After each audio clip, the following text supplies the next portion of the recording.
öğrencilerimizle siyer dersine başlarken ilk ele aldığımız konulardan bir tanesi bu. Yani siyer ilmini niçin öğreniyoruz? Siyer ilminin faydaları nedir?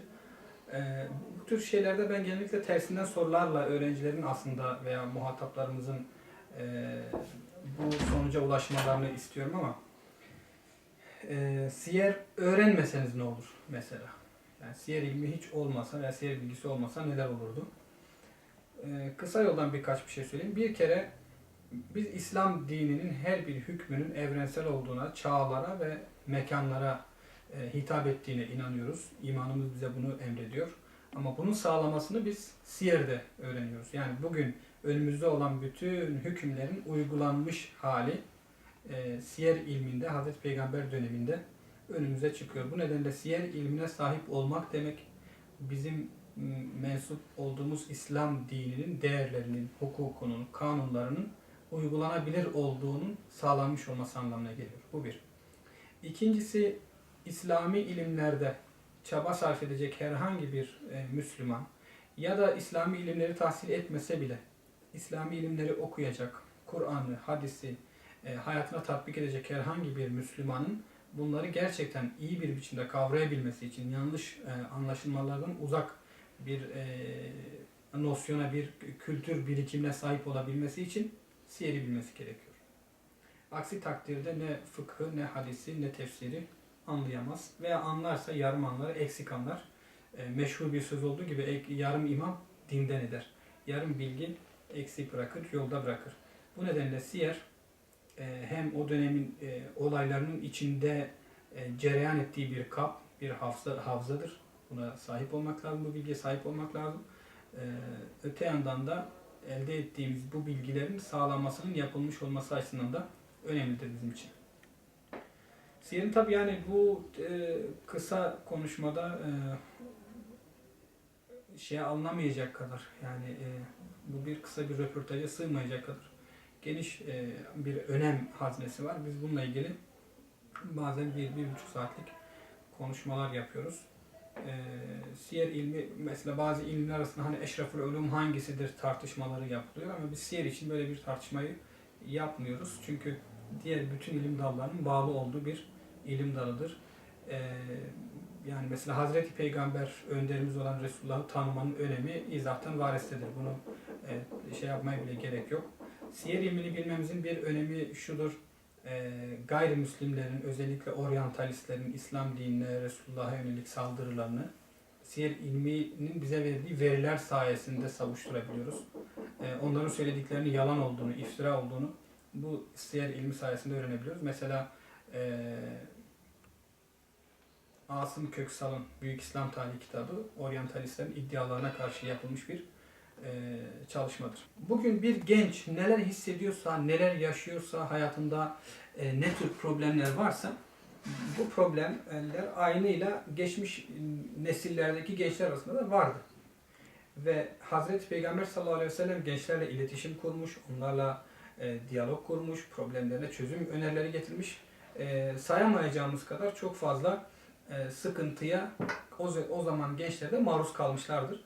Ve Hazreti Peygamber'in onların bu problemlerine olan çözümleri bizim bugün gençlerimizin karşılaşmış oldukları problemlerin çözümünde de bizim için bir reçetedir. Tıpkısına yapacak değiliz elbette. Çünkü bazen problemler farklılaşabiliyor. En azından göstergeleri farklılaşabiliyor. Özünde aynı problemler olsa bile, gençliğin problemleri olmak hasebiyle. Ama onlardan ilkeler belirleyerek, Hazreti Peygamber'in hayatından, siyerden ilkeler belirlemek suretiyle bugün gençlerine çözümler üretebiliriz. Hazreti Peygamber sallallahu aleyhi ve sellemin mesela o zamanın gençlerine şöyle bir tavrı var. Onları boş bırakmıyor. Ashab-ı Suffa dediğimiz bir okul ve bu okulun en büyük müdavimleri gençler. Hazreti Peygamber sallallahu aleyhi ve sellem gençleri hayırlı işlerle meşgul ederek onların olumsuz alışkanlıklar, kötü alışkanlıklar edinmesinin önüne geçmiş, vakitlerini boş işlerde harcamaların önüne geçmiş. Belki de pek çok problemin çözümü de buradadır. Ama şunu net bir biçimde biliyoruz. Resulullah sallallahu aleyhi ve sellem gençlerle çok yakından ilgilenmiş. Onları toplumun birer şerefli, onurlu, şahsiyet sahibi, sözüne değer verilen birey olarak görmüş. Kenara atılacak kimseler olarak görmemiş. Mesela bu çağımızda işte biz hala gençlerin seçilme yaşlarını filan düşünüyoruz.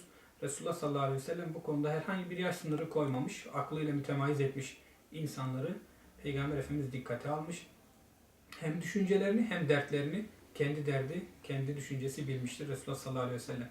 Defalarca şey anlatılabilir. Mesela Muaz bin Cebel, Zeyd bin Sabit, Abdullah bin Ömerler, Abdullah bin Abbaslar Resulullah'ın yanında genç yetişmiş gençler. Resulullah Efendimizin de görevlendirdiği gençler olarak karşımıza çıkıyor.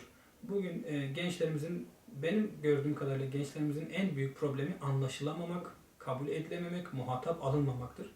Bu gerçekleştiği zaman samimi bir biçimde, Resulullah sallallahu aleyhi ve sellem'in yaptığı bir biçimde gençleri muhatap aldığımız zaman, onların dertlerini kendi derdimiz edindiğimiz zaman ve önemsediğimiz zaman, yani böyle dert mi olur demediğimiz zaman, çünkü her bir insanın derdi onun için özeldir, demediğimiz zaman Resulullah sallallahu aleyhi ve sellem'in yaklaşımına sahip olmuş oluruz. Peygamber Efendimiz birbirinden farklı binlerce insan içinde yaşadı ama her birisi kendisinden bir pay buldu. Resulullah sallallahu aleyhi ve sellem de kendisinden bir parça buldu. Bu şekilde gençlerin problemleri aşıldı. Burada tek tek gençlerin sorunları üzerinde durmak istemiyorum. Bu şey aşar bu. Ama Siyer'i okuduğumuz zaman gerçekten bununla ilgili pek çok ilkeyi Resulullah'ın hayatından çıkartabiliyoruz. Herkes Müslüman gençliği farklı farklı kendi anlayışına göre bazı tavsiyelerde bulunabilir. Ama ben bir tavsiyede bulunacağım ve daha sonra bu tavsiyeye bağlı pek çok şey ortaya çıkacak. Tavsiyem Müslüman gençler ümmetin derdini, dünyadaki insanların derdini, dini ne olursa olsun zulme uğrayan mazlumların derdini kendi derdi bilsin ve bunu çözmek için, hal yoluna koymak için de bir çaba içerisine girsin. İşte diğer maddeler buradan çıkıyor. Şu dünyanın zulüm düzenini değiştirmeye çabalamak istediğiniz zaman yapmanız gereken bazı şeyler var.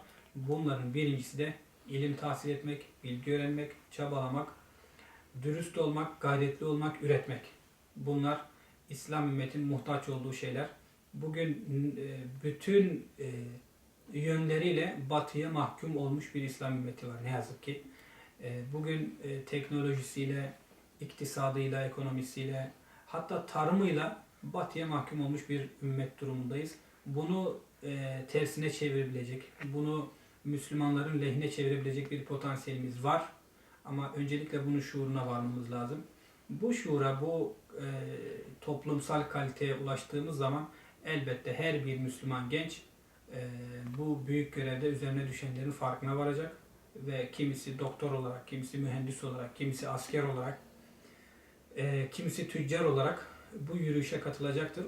O zaman işte İslam dünyasında, hatta sadece İslam dünyasında değil, Afrika'daki Hristiyan fakirlerinde, zencilerinde çekmiş oldukları sıkıntıları, çözümler bulabilecek, Amerika Birleşik Devletleri'ndeki Latin kökenlilerin uğradıkları zulümleri, zencilerin uğradıkları zulümleri çözebilecek bir kudrete ulaşacak. Hedefimizin bu olması lazım. Yani hedefimizi daraltmamamız lazım.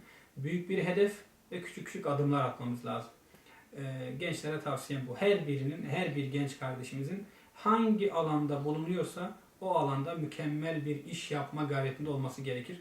Bu yapıldığında görülecektir ki şu an yeryüzünde yaşanan pek çok sıkıntı, pek çok musibet kendiliğinden yok olacaktır. Siyer yarışmaları yapılıyor, hadis yarışmaları yapılıyor, Kur'an-ı Kerim meali yarışmaları yapılıyor. Ben bu çabaların hepsini takdire şayan buluyorum. Ve kim yaparsa yapsın bu adımda, bu yolda atılmış bir adımdır. Büyük bir binanın birer tuğlasıdır. Bu nedenle yapılan siyer yarışmalarını ben çok önemsiyorum. Ancak şu uyarıyı yapmadan geçmeyeyim. Siyer yarışmaları